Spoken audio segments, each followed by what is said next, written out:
What is up, Moonwalker fam? It is me, Miranda the Moonwalker, back with another video all about the King of Pop, and today we're celebrating Michael Jackson's birthday. So because it's Michael Jackson's birthday, I wanted to do something extra special to celebrate. So about a month ago, I reached out on Twitter asking if there were any fans who would be willing to come onto the channel and be interviewed, specifically fans that have met Michael Jackson and have had interactions with him. And to my surprise, an awesome person reached out to me and said that they would be interested in coming on the show. So as a younger Michael Jackson fan, it's probably pretty obvious that I personally had not gotten to experience any Michael Jackson tours, any meetings, any sightings, anything like that. So I think it's very important for us younger fans to value the experiences and value the stories of older fans who did get to live it out and did get to experience such things. So this was so cool for me, you guys. So without further ado, let's welcome Moonstreet. Moonstreet is a fan who met Michael Jackson many times and has had multiple interactions with him, in which she shares many of them on her website. You can actually reach out to Moonstreet, but on her Twitter, which is called MJJ Street, and it'll actually link you to her website, which has more stories and more anecdotes of her meeting Michael Jackson. And yeah, I'm just very happy to have her on the show today, and she's awesome. So make sure that you watch to the end because her stories you're just gonna get so much out of. Hi, everyone. As I said before, today we have a very special guest, and her name is Moonstreet. Moonstreet, can you tell us a little bit about yourself and how you're doing? Hi everyone, my name is Moonstreet. You might have seen me around about on the internet. I also use the name MJJ Street. I've been a fan since about Thriller era, and then for about 10 years, I was one of the fans who used to travel around to see Michael.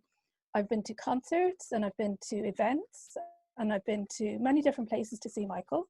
I'm from Ireland, and a lot of the times I used to just travel in the UK or in Europe, and I've been to see Michael a couple of times in America. Awesome. So I have a couple questions to ask you about your Michael Jackson experiences. Okay. For the first question, I would say, can you tell us a little bit about the first time you met Michael Jackson and what was he like? The first time I met Michael Jackson was in May 2000 in London. He was in London to accompany Elizabeth Taylor to an event at the Royal Albert Hall called Elizabeth Taylor Celebration, as she had just been made Dame, which is a very big honour by the British Queen. So he was in London to go to this very special concert in her honour, and they were staying at a hotel in central London. And there was a lot of fans around, and somehow myself and two of my friends, we ended up being at Michael's car, and outside the hotel. It's called the Dorchester Hotel in London. Michael used to stay there quite a lot, and we just somehow ended up outside the door of the car, and then the car door opened, and then he was just there. It was just completely unexpected, unreal, and it was just complete chaos and madness. I didn't actually speak to him at that stage. I was just standing there and looking into his eyes, and it was just the most amazing, incredible experience. My two friends, they had gifts for him. So he took the gifts for him from them, and then he shook our hands, and he put the gifts in the car beside him because he was going shopping. And then he left, and it was just incredible. It was just something we hadn't expected. We didn't know was going to happen, and it just happened. And that's how a lot of things, a lot of the times when I got close to Michael, or other times when I met Michael, things just happened. I never expected anything. I never expected to meet him. All I wanted to do was go and see him. I just wanted to see him. I just wanted to be close to him, and magical things happened. Right. That's so great. That's awesome. So, what do you think that you would consider to be your favorite Michael Jackson memory? There's been so many crazy memories. A lot of the times, sometimes my favorite memories of different trips are actually being with the fans outside the hotels. We would just sit there for hours, 14 hours sometimes in the rain. And it was just an incredible experience to be with other people from around the world, many people who didn't speak the same language. And we were all there just to see Michael. And being able to connect and talk to people and connect with other fans, and just to be with people who wanted to be there, do the same things that I wanted to do, was just an incredible experience. And just a lot of the times we would only see Michael for maybe 5 or 10 minutes in the day, so we would be out there like hours and hours and hours, and you just talk to people, and it was just really, really nice. Other crazy times were just, some memories are just like things that we did, or things that we just got ourselves into. We didn't think about doing anything. We just did it. And a lot of the time it was to make Michael smile, make him happy, give him joy. And just to be there, and just to let him know that no matter what, we were there. In the rain, we were there. In the snow, we were there.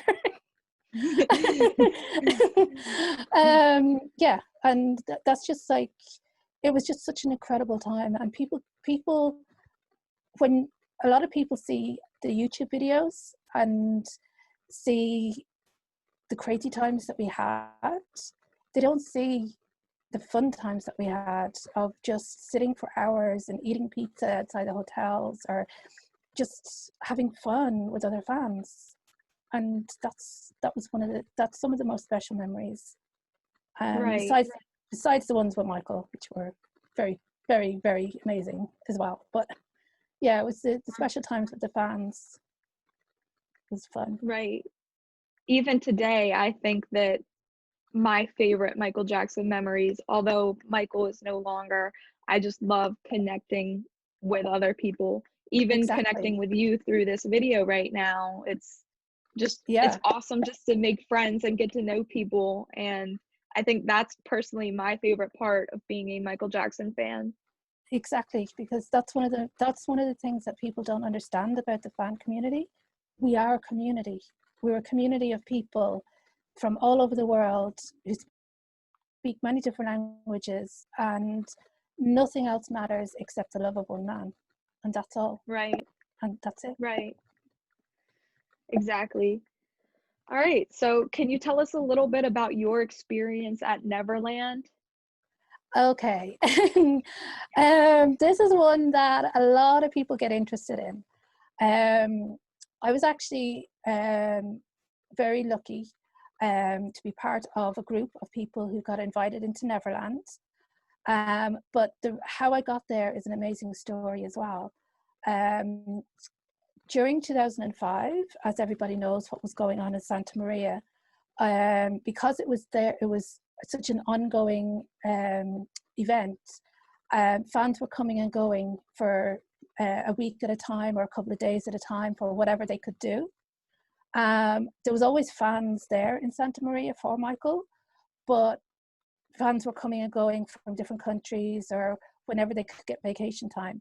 So at Easter, the fan clubs decided we're going to try and get things organized and get as many fans as possible to Santa Maria for one weekend, just to see how many fans we can actually get at one time. So as a result, everybody tried to get vacation time around that time. But a lot of people, especially people in Europe, from some European countries, they were not allowed to visit America due to visa reasons. and other people couldn't come because they were too young or they didn't have the money or whatever. So as a result, there was a girl in Hungary, and it was all organized on one of the internet message boards. And she decided, well, there's all these people around the world who really love Michael, but we can't get to America. So what we're going to do is we're going to buy one rose. And what happened was, it was everybody bought a rose. It was organized with Michael's staff in secret. And it was organized with the fans who were in California at the time as well. So it was this big, huge international fan gift for Michael, where people would buy one rose. So they just, when they got all the roses and got all the money together, and they picked a day after court to give the roses to Michael. So it became known as the Roses of Love, or the Day of Roses. It was Monday, the 5th of April, 2005. And the roses were lined up outside the house, outside the gates of Neverland, when Michael arrived back from court. And he was just absolutely so overwhelmed, not only by the fans in Santa Maria and in Neverland, but by the huge outpouring of love and support from fans all over the world who couldn't be there. Because it's one thing seeing fans at Neverland or seeing fans at the court, but it's another thing to know that hundreds of people around the world support you but can't be there. And that's what this was about. And Michael was so overwhelmed by the entire support of the entire fan community that he invited us in to Neverland. Wow. And it was just incredible. He was just back from court, and he went into the house, and then we got word from security, and they told us not to leave. There was maybe about 50 people there. We were just, like I said, we were just representing all the fans who around the world who supported him at that time. And so there was about 50 people there, and the security came out and they told us that Michael is inviting us in. So we went in, and we spent about 2 hours in Neverland with Michael and his family after court. And it was just incredible to actually, this man who was going through so much at that time opened up his house to us and invited us in.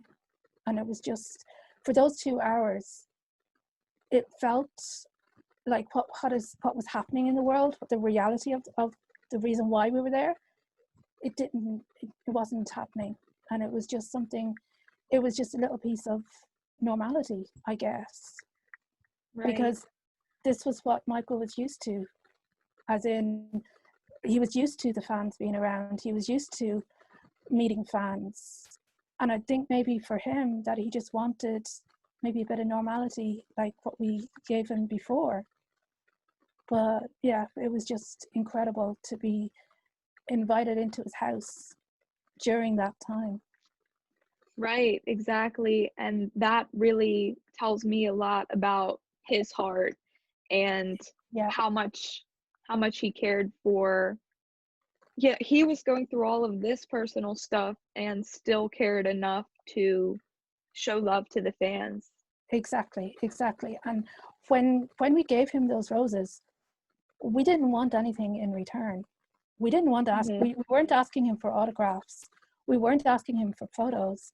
We just wanted to make him smile, to give him some joy in a day when we knew it was a very hard day for him. And just to let him know that people cared. Right. And this is the Michael Jackson that nobody sees, and this is the Michael Jackson that nobody knows about. They see the superstar, but they don't see the person. And this is the person. Right.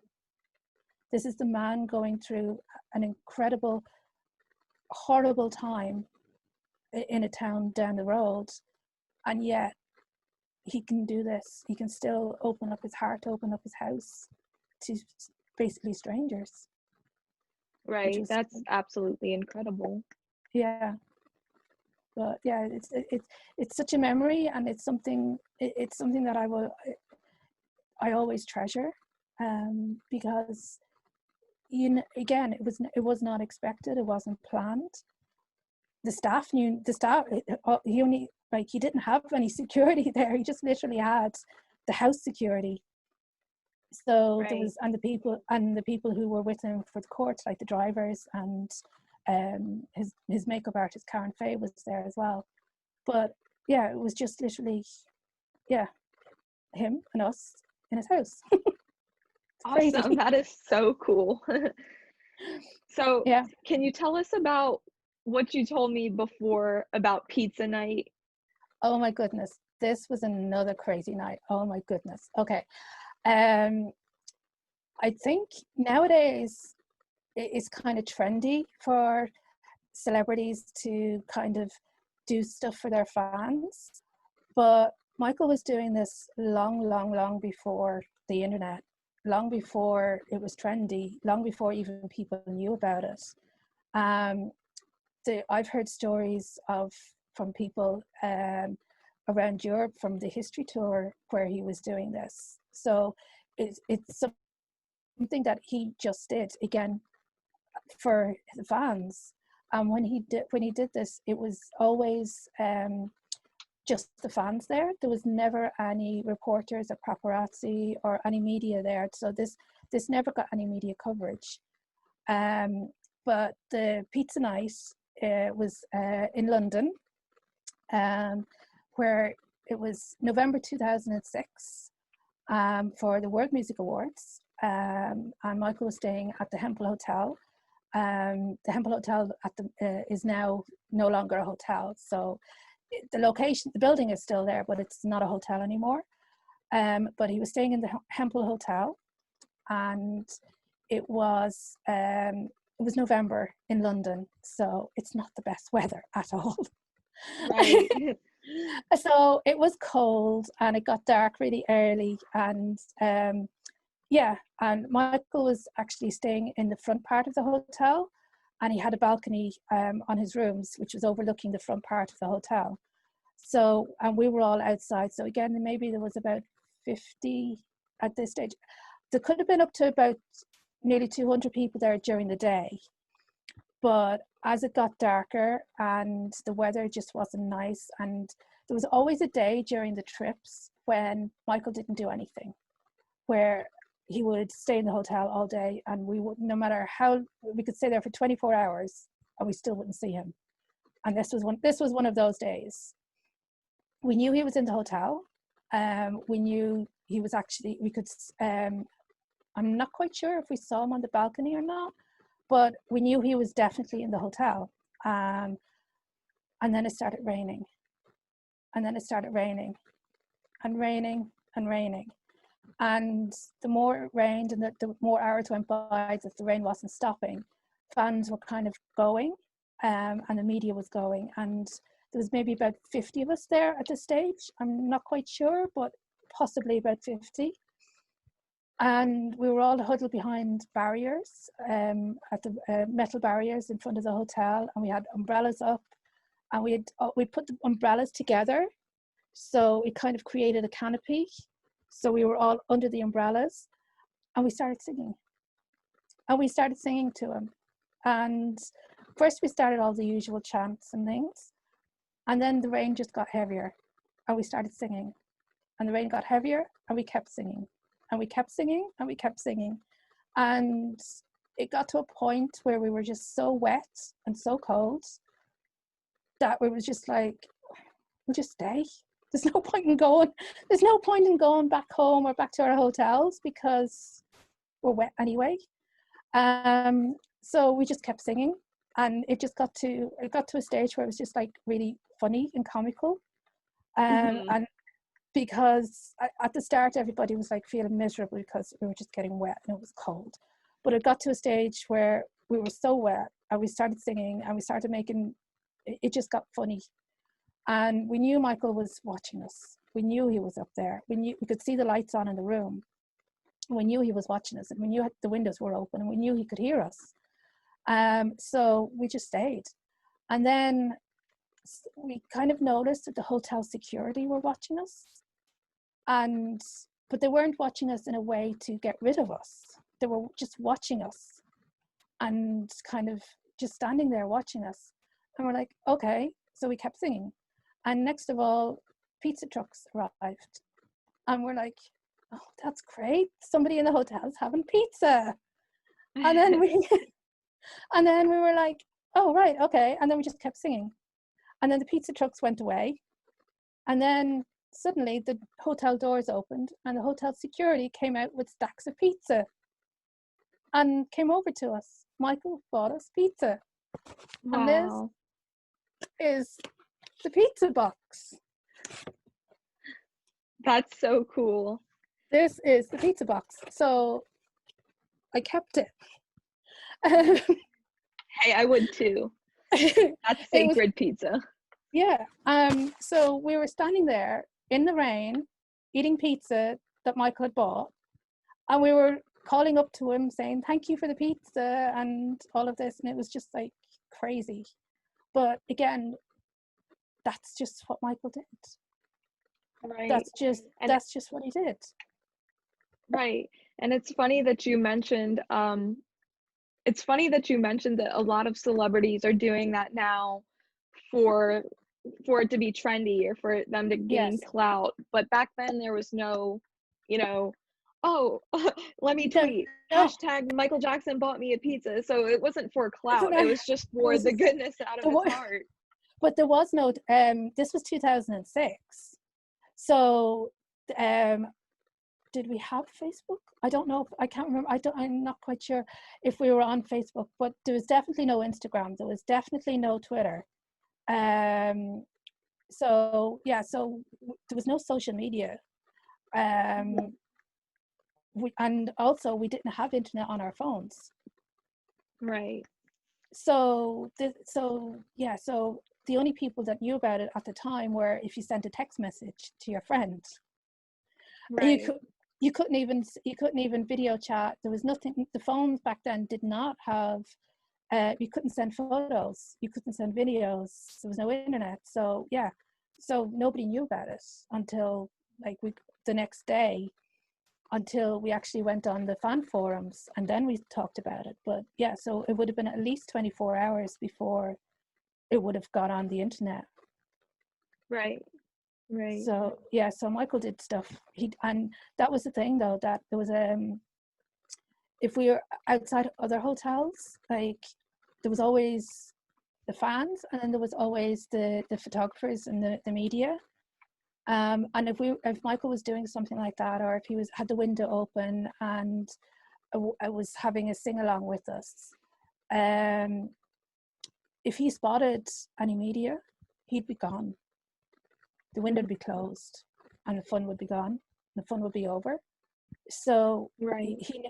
he didn't want the media to put this was just for us. And the same with all the years, he did the same. He was always buying food for fans outside hotels. This is just one time that I was there, but there's been so many stories throughout the years where he did it. So yeah, it's just fun times. Right. That's amazing. So what is some advice that you have for the younger generation of fans like me who will never get these kind of experiences? My real kind of advice really is be yourself, be true to yourself, and find your own fan journey. Don't try to use people like me or use people like other people that you might see on YouTube as inspiration, but find your own way. Don't get unboxing videos and merchandise are really trendy at the moment and everybody's doing them. But if you would rather spend your money buying Michael books or books about him or posters or traveling to places that he was or even studying his music, do that. Don't just do something because other fans are doing it. there's so many amazing aspects of Michael that, like, there's some fans out there who study his music. There's some fans out there who study his dance. There's some fans out there who have an amazing knowledge of all the different court cases that he did or that happened to him. Find your way, find your path, because that's what Michael did. He studied the greats and made it better. He studied Fred Astaire, used him as inspiration, and used Fred Astaire's, I don't know if people know this, but Fred Astaire, the film called The Bandwagon, is the inspiration for Dangerous live performance and Smooth Criminal live performance. So that's what Michael did. He studied the greats, saw what they were doing, used them as inspiration, and found his own way and became totally amazing. So that's my advice for people, and be true to yourself. Don't try to be something you're not. Don't try to, if you just want to sit at home and study his music, that's great. But then don't turn up to fan meetups because everybody's going to fan meetups when you don't really want to go to meet other fans, but you'd rather sit at home and study his music. That's great. That's Right. amazing. So Right. yeah, so that's my advice. I think that's beautiful, and that's so important for us to hear, that Yeah. you don't have to spend all your money to prove that you're a fan. No. That That's it's the what's one in thing. here.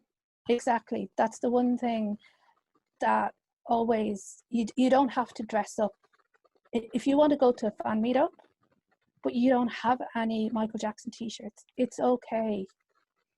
It's okay just to go and in your regular clothes to a fan meetup. You don't have to. Right. You don't have to have your room filled with merchandise and posters to love Michael. Because, okay, I've got amazing experiences, but my merchandise, I have what I collect. It is personal to me. I don't have an amazing merchandise collection, but I spent my money to go and see him. So that was a choice I made. Whereas other people didn't have the opportunities that I had to go travel to see him, but they spent their money collecting merchandise. So it's, yeah, be who you are, and you don't have to prove anything to anybody. You don't have to dress up to prove that you're a Michael Jackson fan. You don't have to get a tattoo to prove you're a Michael Jackson fan. So many people went out and got tattoos after he passed away because they wanted to prove that they were a fan. You don't have to prove anything. If you walked into my house, you'd never, ever know any of this. So, yeah, you don't have to prove anything to anybody. Right. Well, thank you so much for sharing your incredible experience with us. I think that so many people are going to get something out of this, and I just appreciate you sharing with me so much. You're welcome. It's really interesting because for me, my memories, I live in my head, and I live in the times that I saw Michael, whereas there's now a whole new generation, and that's why I wanted to share my stories, because there's a whole new generation now who are just learning about Michael, and it's important for people like me to share our stories now, because we were there. We are the people that you see on YouTube, and if we don't share our stories, the stories will be lost. Right. And there's a lot more to Michael, and a lot more to the fan community than just what's in the mainstream media. Right. Right. Thank you for coming on the show today and for sharing your experiences. And I will talk to you really soon. Okay, thank you. Bye. Bye.